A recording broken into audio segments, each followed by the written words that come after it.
Paano kung ang ilan sa pinakamakapangyarihang pagkain para sa kalusugan ay hindi galing sa modernong ospital o mamahaling diet program? Paano kung libu-libong taon na pala itong kinakain ng tao?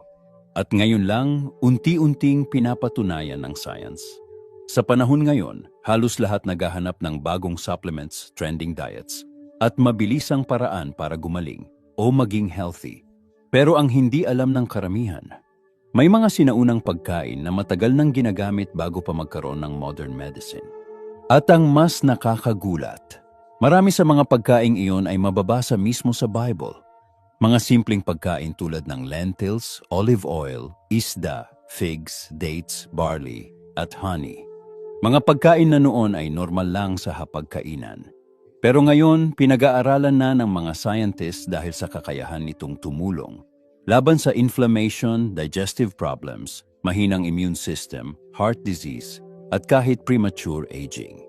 Hindi ito simpleng Bible stories lang. Hindi rin ito religious symbolism lang. Ito ay totoong pagkain na kinakain noon araw-araw ng mga tao. At ngayon, unti-unting nadidiskubre ng modern science kung gaano pala ito kalakas para sa katawan. Sa video na ito, ipapakita ko sa iyo ang 20 biblical meals na maaaring makatulong sa kalusugan mo. Mula sa pagpapalakas ng puso, pagprotekta sa utak, pag-aayos ng tiyan, hanggang sa pagpapabagal ng pagtanda. At maniwala ka o hindi, ang meal number 20 ay tinatawag ngayon ng ilang nutrition experts bilang isa sa pinaka-complete anti-aging meals sa mundo. Kaya siguraduhin mong tapusin mo ang video na ito dahil baka isa sa mga pagkaing matagal mo nang kinakain, ang siya palang tunay na kailangan ng katawan mo. At bago tayo magsimula, comment mo sa baba, "Healthy ako this year," kung gusto mong mas alagaan ang katawan mo simula ngayon. Meal number 1, lentil stew with herbs. Isa sa pinakasikat na pagkain sa Bible ay ang lentil stew na kinain ni Esau kapalit ng kanyang birthright. Para sa maraming tao, parang simpleng sabaw lang ito. Pero noong sinaunang panahon, ang lentils ay itinuturing na napakahalagang pagkain dahil sa lakas na kaya nitong ibigay sa katawan. Ang lentils ay mataas sa plant-based protein, iron, magnesium, potassium, at fiber. Kaya nitong magbigay ng matagal na energy nang hindi mabilis nagpapataas ng blood sugar. Ibig sabihin, hindi ka agad manghihina o magugutom pagkatapos kumain. Pero ang mas interesting dito, hindi lang lentils ang mahalaga. Kasama rin dito ang herbs at olive oil. Noon, binababad muna nila ang lentils bago lutuin para mas madaling matunaw ng tiyan at mas maabsorb ng katawan ng nutrients. Nilalagyan din nila ito ng cumin, coriander, bawang at olive oil. Ang kombinasyong ito ay nakakatulong sa digestion, inflammation at overall gut health. Sa panahon ngayon, marami ang umaasa sa mamahaling supplements para sa energy at health. Pero baka ang kailangan lang pala ng katawan mo ay isang simpleng mangkok ng sinaunang pagkain na matagal nang ginagamit ng tao libu-libong taon na ang nakalipas. Meal number 2, barley bread with olive oil. Sa Bible, makailang beses binanggit ang barley bread. Ito ang tinapay ng ordinaryong tao noon. Kinakain ng mga mangingisda, magsasaka at manlalakbay araw-araw. At nakakagulat, ngayon lang lubos na nauunawaan ng science kung gaano pala ito ka-healthy. Ang barley ay isa sa pinakamataas sa fiber kumpara sa ibang grains. Mayroon itong beta-glucan, isang espesyal na fiber na tumutulong pababain ang cholesterol, kontrolin ang blood sugar, at suportahan ang healthy digestion. Kaya kapag kumain ka ng barley bread, mas matagal kang busog at mas stable ang energy mo buong araw. Pero ang tunay na sikreto ng meal na ito ay ang olive oil. Ang tunay na extra virgin olive oil ay may natural compounds na tumutulong laban sa inflammation sa katawan. Maraming pag-aaral ang nagpapakita na mabuti ito para sa puso, utak at blood circulation. Noon, hindi nila alam ang salitang anti-inflammatory. Pero alam nila na kapag regular nilang kinakain ang barley bread na may olive oil, mas malakas at mas healthy ang pakiramdam nila. Simple lang ang meal na ito, walang artificial ingredients, walang processed chemicals. Pero hanggang ngayon, isa pa rin ito sa pinaka-heart-healthy combinations na pwedeng kainin ng tao araw-araw. Meal number 3, grilled fish with herbs. Isa sa pinakasimple pero pinaka-powerful na pagkain sa Bible ay grilled fish. Sa katunayan, pagkatapos ng resurrection ni Jesus, isa sa mga unang pagkain na inihanda niya para sa kanyang disciples ay inihaw na isda sa tabi ng dagat. Noong panahon na iyon, karaniwan nilang kinakain ang mga isdang mayaman sa healthy fats tulad ng sardinas at tilapia mula sa Sea of Galilee. Hindi nila alam ang salitang omega-3 noon. Pero alam nila na ang isda ay nagbibigay ng lakas at mabuting pakiramdam sa katawan. Ngayon, alam na ng science na ang omega-3 fatty acids ay mahalaga para sa utak, puso at joints. Nakakatulong ito laban sa inflammation, memory problems, depression at heart disease. At pansinin kung paano nila niluluto ang isda noon. Hindi deep-fried, hindi nilulunod sa mantika, hindi processed. Iniihaw lang ito sa apoy kasama ang herbs tulad ng mint, coriander o garlic. Dahil dito, mas napapanatili ang natural nutrients ng isda. Minsan, ang pinakamalusog na pagkain ay hindi iyong sobrang komplikado. Minsan, simpleng isda lang na niluto sa tamang paraan ang kailangan ng katawan para manatiling malakas at healthy kahit tumatanda. Meal number 4, goat milk yogurt with honey. Isa sa pinakabinabanggit na linya sa Bible ay ang land flowing with milk and honey. Pero ang hindi alam ng marami, ang milk na tinutukoy noon ay kadalasang galing sa kambing, hindi sa baka.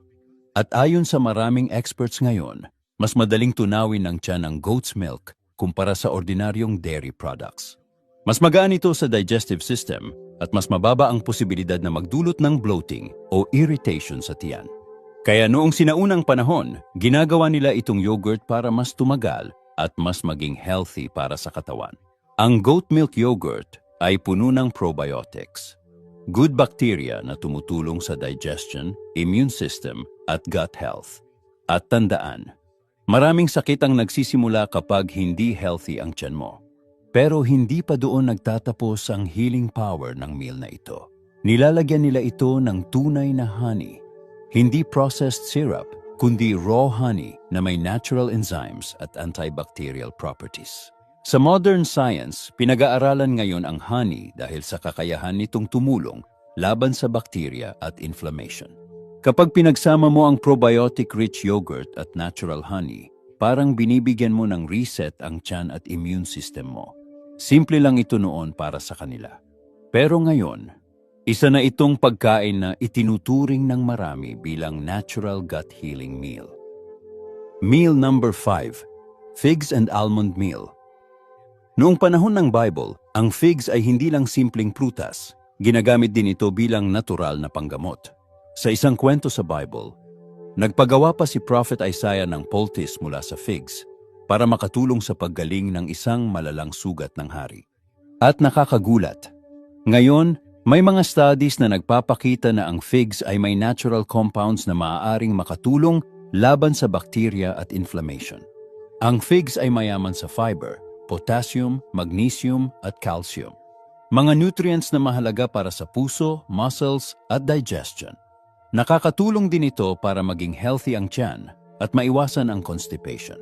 Pero mas nagiging powerful ang meal na ito kapag isinama ang almonds. Ang almonds ay loaded sa healthy fats, vitamin E, protein at antioxidants na tumutulong protektahan ang cells laban sa damage at premature aging. Mabuti rin ito para sa utak, puso at skin health. Kapag pinagsama mo ang figs at almonds, nakakakuha ang katawan mo ng magandang kombinasyon ng fiber, minerals, healthy fats at natural energy. Noong sinaunang panahon, simple lang itong snack o mabilisang pagkain. Pero ngayon, maraming nutrition experts ang naniniwalang isa ito sa pinaka-balanced natural foods para sa healthy aging at overall wellness. Meal number 6. Lamb stew with garlic and onions. Sa Bible, ang lamb ay isa sa pinakamahalagang pagkain at simbolo. Madalas itong ihain tuwing mga espesyal na okasyon at pagdiriwang. Pero bukod sa spiritual significance nito, napaka-powerful din pala nito pagdating sa nutrition. Ang lamb ay mayaman sa protein, iron, zinc at vitamin B12. Mga nutrients na mahalaga para sa lakas ng katawan, healthy blood circulation at brain function. Dahil mataas din ito sa absorbable iron, Malaking tulong ito laban sa panghihina at fatigue. Pero ang tunay na healing power ng meal na ito ay nanggagaling sa bawang at sibuyas. Ang garlic ay kilala ngayon bilang natural antibacterial at antiviral food. May compound itong alisin na tumutulong laban sa bakterya at nakakatulong din sa blood pressure at heart health. Samantala, ang onions naman ay may natural antioxidants at compounds na tumutulong laban sa inflammation at sumusuporta sa immune system. Noong panahon ng Israelites, sobrang namimiss nila ang bawang at sibuyas nang nasa wilderness sila. Hindi lang dahil masarap ito, kundi dahil ramdam nila kung gaano ito kahalaga sa katawan. Kapag pinagsama ang lamb, garlic at onions sa isang mabagal na nilutong stew, nagiging isa itong comfort food na hindi lang nakakabusog, kundi tumutulong din sa lakas, immunity at overall health ng katawan. Meal number 7. Chickpea and olive salad. Maaring hindi gaanong sikat ang chickpeas sa mga Bible stories, pero isa ito sa mga pinakakaraniwang pagkain noong sinaunang panahon. Libu-libong taon na itong kinakain sa Middle East dahil mura, nakakabusog at sobrang sustansya. Ngayon, alam na ng science kung bakit napakatagal nitong naging bahagi ng pagkain ng tao. Ang chickpeas ay mataas sa plant-based protein at fiber. Nakakatulong ito para mapanatiling stable ang blood sugar at mas matagal kang busog. Mabuti rin ito para sa digestion at gut health dahil pinapakain nito ang good bacteria sa tiyan. Pero mas nagiging powerful ang meal na ito dahil sa olive oil. Ang tunay na extra virgin olive oil ay may healthy fats at antioxidants na tumutulong sa puso at blood circulation. May natural compounds din ito na tumutulong laban sa inflammation sa katawan. Karaniwan ding nilalagyan noon ng herbs tulad ng mint o parsley ang salad na ito. Bukod sa pampalasa, may natural digestive benefits din ang mga herbs na ito. Simple lang ang meal na ito. Chickpeas, olive oil, herbs, at kaunting seasoning. Pero sa likod ng simpleng itsura nito, isa pala itong pagkain na kayang suportahan ang puso, tiyan, at overall health ng katawan araw-araw. Minsan talaga ang pinaka-powerful na pagkain ay iyong matagal nang kinakain ng tao bago pa naimbento ang modern processed food. Meal number 8. Pomegranate and herb grain bowl. Sa Bible, ang pomegranate ay simbolo ng kasaganaan, buhay at pagpapala. Makikita pa nga ito noon sa dekorasyon ng templo at kasuotan ng mga pari. Pero ngayon, mas naiintindihan na ng science kung bakit napakahalaga ng prutas na ito noong sinaunang panahon. Ang pomegranate ay isa sa pinakamataas sa antioxidants kumpara sa karamihan ng prutas. Mayroon itong powerful compounds na tumutulong protektahan ang cells laban sa damage at inflammation. Maraming pag-aaral din ang nagpapakita na maaari itong makatulong sa blood pressure, heart health at healthy aging.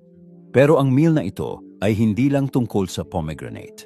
Karaniwan itong pinapartner noon sa grains tulad ng barley o ancient wheat, kasama ang fresh herbs at olive oil. Ang grains ay nagbibigay ng steady energy at fiber, habang ang herbs naman ay tumutulong sa digestion at immune system. Kapag pinagsama-sama ang mga ingredients na ito, nagiging isang balanced meal ito para sa puso, tiyan, at overall wellness. At pansinin mo, wala itong processed sugar, artificial flavoring, o chemical preservatives. Tunay na pagkain lang mula sa kalikasan. Noong unang panahon, hindi nila alam ang salitang antioxidants. Pero alam nila na kapag regular nilang kinakain ang pomegranate at whole grains, mas magaan, mas malakas, at mas healthy ang pakiramdam nila araw-araw. Meal number 9. Dates stuffed with nuts. Isa sa pinakamahalagang pagkain noong sinaunang panahon ay dates. Madalas itong dala ng mga manlalakbay, sundalo at mga taong tumatawid sa disyerto dahil nagbibigay ito ng mabilis pero natural na energy. At hanggang ngayon, isa pa rin ito sa pinaka-nutritious natural food sa mundo. Ang dates ay may natural sugars na madaling gawing energy ng katawan. Pero hindi tulad ng processed sugar, may kasama itong fiber, potassium, magnesium at antioxidants na tumutulong sa muscles, puso at digestion. Kaya kahit matamis ito, hindi agad bumabagsak ang energy mo pagkatapos kumain. Pero mas nagiging healthy ang dates kapag nilagyan ng nuts tulad ng almonds, walnuts o pistachios. Ang nuts ay may healthy fats, protein, at vitamin E na tumutulong sa utak, puso, at skin health. Nakakatulong din itong pabagalin ang absorption ng sugar para mas stable ang blood sugar levels.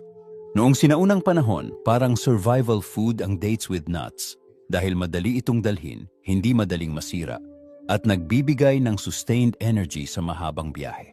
Ngayon marami ang bumibili ng mamahaling energy bars at supplements. Pero baka ang isa sa pinaka-natural at pinaka-balanced na energy foods ay matagal nang kinakain ng tao libu-libong taon na ang nakalipas. Meal number 10. Garlic and Herb Lentil Soup. Kung may isang pagkain sa listahang ito na pwedeng tawaging natural immune support meal, maaaring ito na iyon. Pinagsasama nito ang lentils, bawang, herbs at olive oil. Mga ingredients na matagal nang ginagamit ng tao para sa lakas at kalusugan. Alam na natin na ang lentils ay mataas sa protein, fiber, iron at minerals na tumutulong sa energy at digestion. Pero kapag dinagdagan ito ng maraming bawang, mas nagiging powerful ang epekto nito sa katawan. Ang garlic ay may natural compound na tinatawag na allicin. Ayon sa maraming pag-aaral, nakakatulong ito laban sa bacteria, viruses at inflammation. Maaari rin itong makatulong sa blood pressure at heart health. Noong sinaunang panahon, hindi sila nagtitipid sa bawang gaya ng karamihan ngayon. Marami talaga silang maglagay nito sa pagkain dahil ramdam nila ang benepisyo nito sa katawan. Nilalagyan din nila ng cumin, coriander at olive oil ang soup. Ang mga herbs na ito ay tumutulong sa digestion at gut health, habang ang olive oil naman ay nagbibigay ng healthy fats at anti-inflammatory benefits. Simple lang ang recipe ng soup na ito. Pero sa loob ng libu-libong taon, ito ang isa sa mga pagkaing tumulong magbigay ng lakas, init at proteksyon sa katawan ng maraming tao. At minsan, iyon lang talaga ang kailangan ng katawan para mas gumaan ang pakiramdam. Meal number 11. Honey glazed root vegetables. Noong sinaunang panahon, ang mga root vegetables tulad ng carrots, beets, turnips at parsnips ay pangunahing bahagi ng pagkain ng maraming tao. Madali silang itanim, matagal masira, at nagbibigay ng matinding sustansya sa katawan. At kapag niluto kasama ng honey at herbs, nagiging isang powerful healing meal ito. Ang root vegetables ay mayaman sa beta-carotene, fiber, potassium, at antioxidants na tumutulong sa immune system, mata, at heart health. Nakakatulong din ang mga ito sa digestion at natural cleansing ng katawan. Kapag ini-roast o dahan-dahang niluluto, mas lumalabas ang natural sweetness at nutrients ng mga gulay. Pagkatapos nilalagyan ito ng tunay na honey na may natural antibacterial at anti-inflammatory properties. Noong panahon ng Bible, ang honey ay hindi lang pampatamis. Ginagamit din ito bilang natural medicine dahil sa kakayahan nitong tumulong laban sa bakterya at makatulong sa healing. Karaniwan ding nilalagyan ng herbs ang meal na ito tulad ng rosemary o thyme na may natural compounds na tumutulong sa digestion at overall wellness. Simple lang tingnan ang roasted vegetables na ito, pero sa totoo lang, isa itong nutrient-rich meal na tumutulong sa mata, immune system at overall health, nang hindi nangangailangan ng artificial supplements o processed ingredients. Minsan talaga, ang pinaka-healing na pagkain ay iyong galing diretso sa lupa at niluto sa pinakasimpleng paraan. Meal number 12. Olive Oil Herb Flatbread. Mahigit 140 beses binanggit ang olive oil sa Bible. Ginagamit ito noon bilang pagkain, gamot, pampahid sa sugat at maging sa mga banal na ritual. Ibig sabihin, hindi ordinaryong sangkap ang tingin nila rito. Isa itong mahalagang bahagi ng buhay at kalusugan. At kapag isinama sa flatbread na gawa sa whole grains at herbs, nagiging isa ito sa pinakasimple pero pinaka-healthy na pagkain noong sinaunang panahon. Ang tunay na extra virgin olive oil ay may healthy fats at antioxidants na tumutulong laban sa inflammation. Ayon sa maraming studies, mabuti ito para sa puso, blood pressure, utak, at healthy aging. Samantala, ang flatbread noon ay hindi tulad ng highly processed white bread ngayon. Madalas itong gawa sa whole barley o ancient wheat na mataas sa fiber at mas mabagal pataasin ang blood sugar. Noon, nilalagyan nila ng olive oil ang dough at minsan ay dinidip pa mismo ang tinapay sa olive oil bago kainin. Hindi lang ito pampasarap, nakakatulong din ito para mas maabsorb ng katawan ang nutrients mula sa pagkain. Kapag nilagyan pa ng herbs tulad ng rosemary o thyme, mas nadadagdagan ang digestive at anti-inflammatory benefits nito. Simple lang ang bread at olive oil noon para sa kanila. Pero ngayon, maraming experts ang naniniwalang isa ito sa mga dahilan kung bakit mas healthy at mas matagal mabuhay ang mga taong sumusunod sa traditional Mediterranean-style eating habits.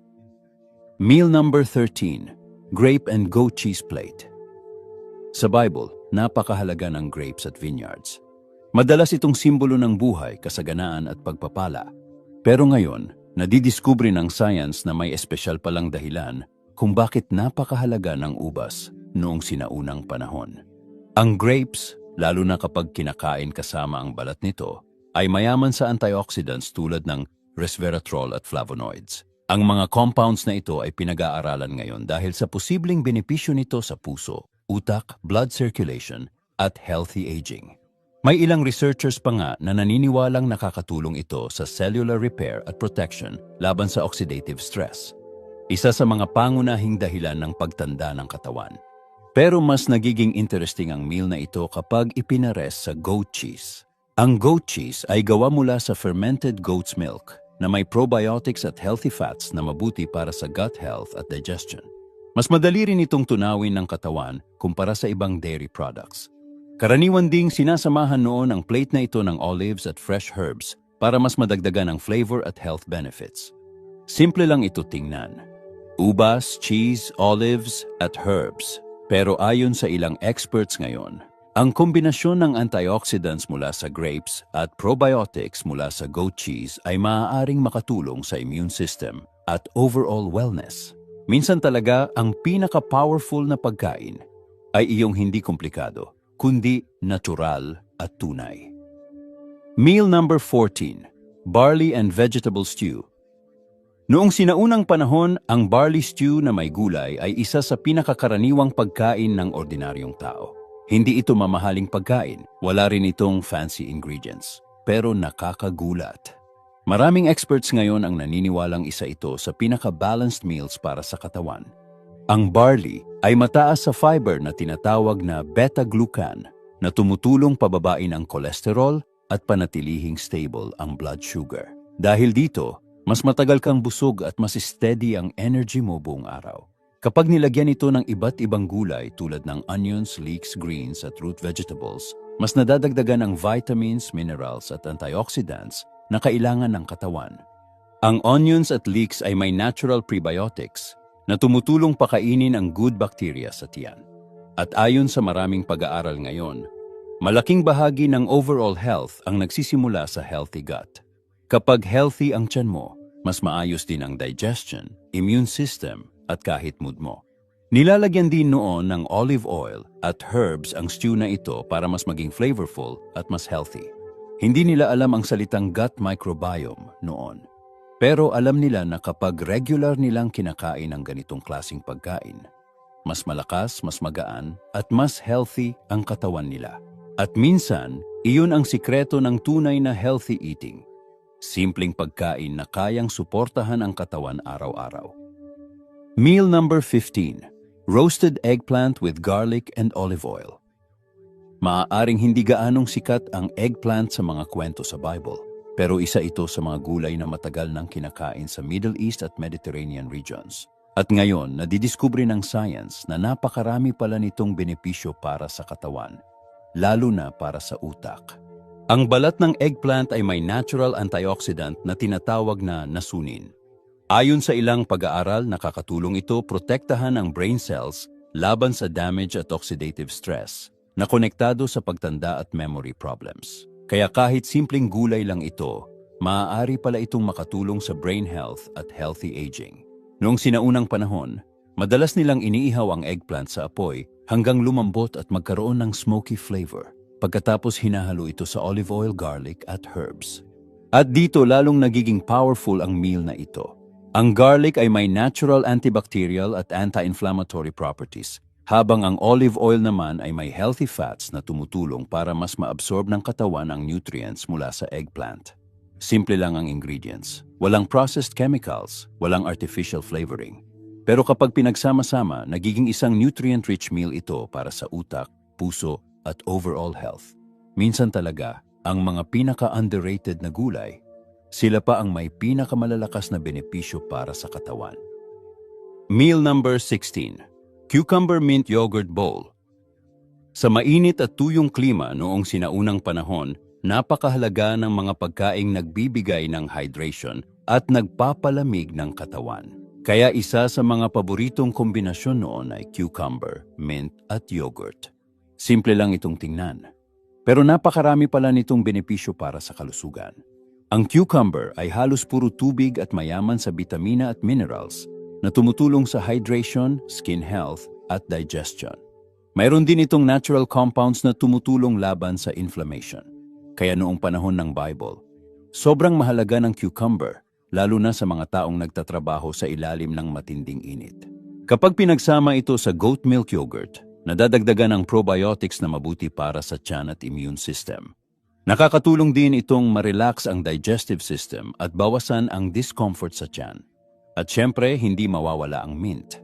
Ang mint ay matagal nang ginagamit bilang natural remedy para sa bloating, indigestion, at stomach discomfort. Hanggang ngayon, ginagamit pa rin ito sa maraming herbal remedies at digestive drinks.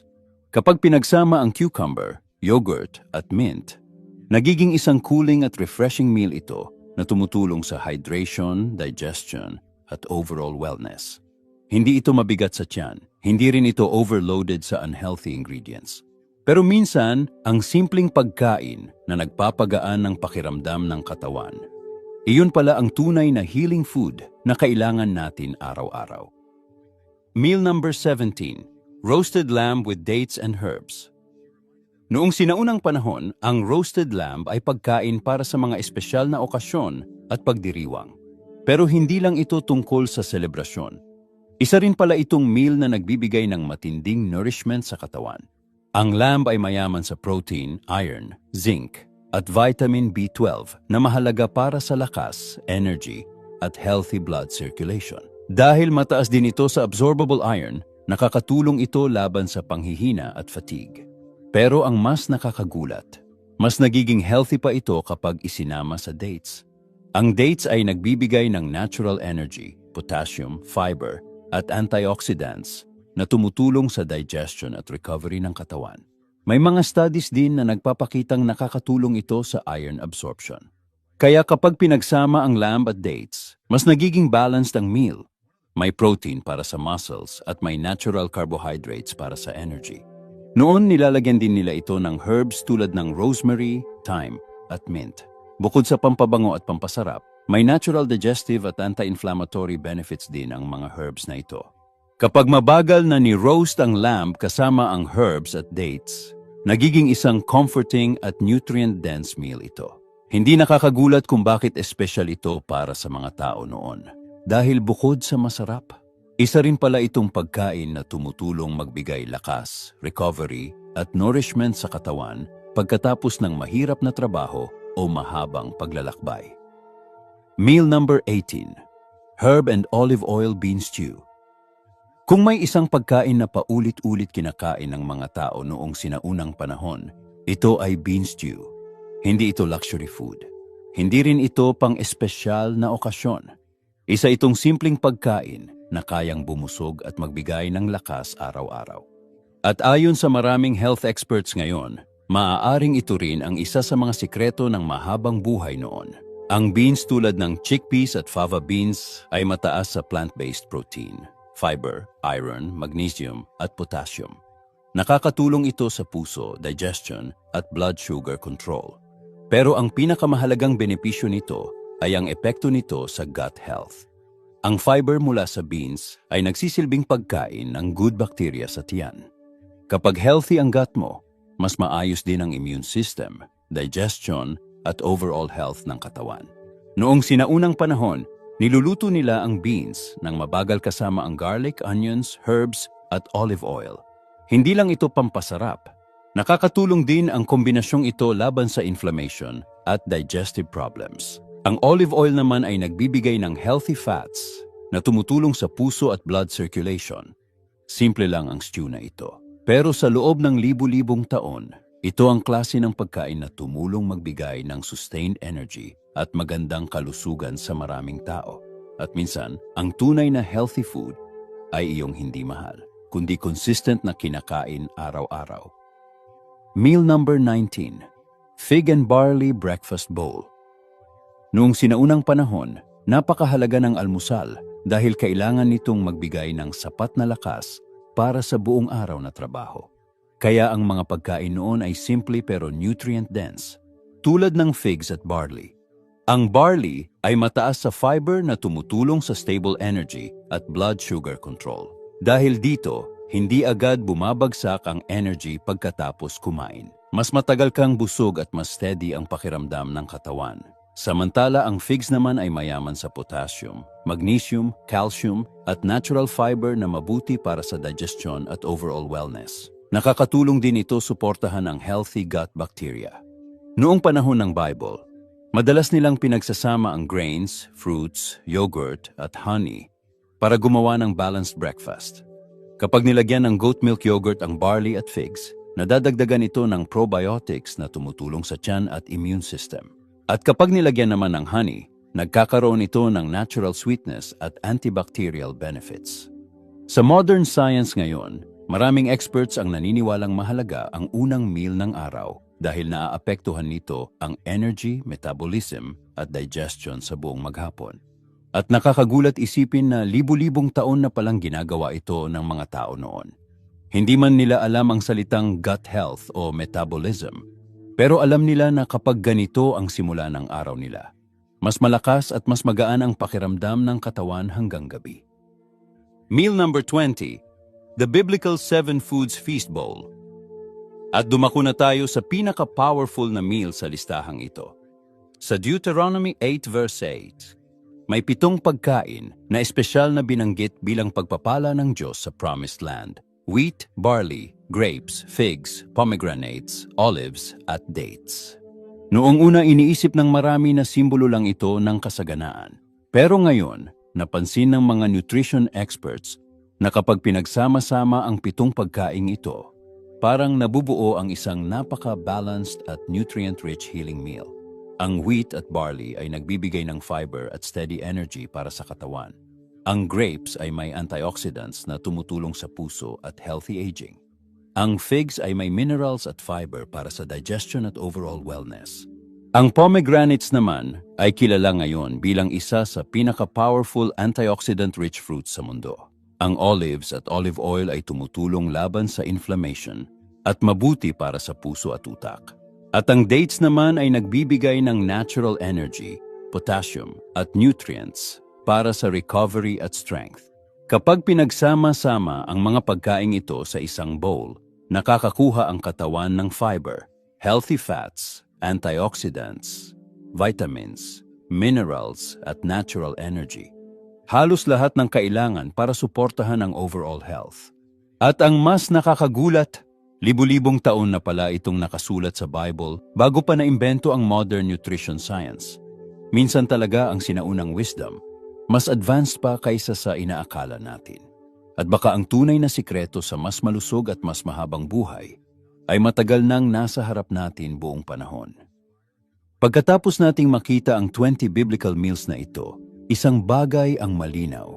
Hindi primitive ang mga tao noon. Mas attentive lang sila sa katawan nila. Wala silang laboratories, wala silang supplements, wala silang modern hospitals tulad ngayon. Pero sa loob ng libu-libong taon, natutunan nila kung anong pagkain ang nagbibigay ng lakas, nagpapagaling ng katawan, at tumutulong para mabuhay ng mas matagal. At nakakagulat isipin na marami sa mga pagkaing iyon ay pinapatunayan ngayon ng modern science. Simple lang ang mga pagkain nila. Lentils, barley, fish, olive oil, figs, dates, yogurt, herbs, at honey. Pero sa likod ng simpleng ingredients na iyon, may powerful nutrition pala na kayang suportahan ang puso, utak, tiyan, immune system, at kahit healthy aging.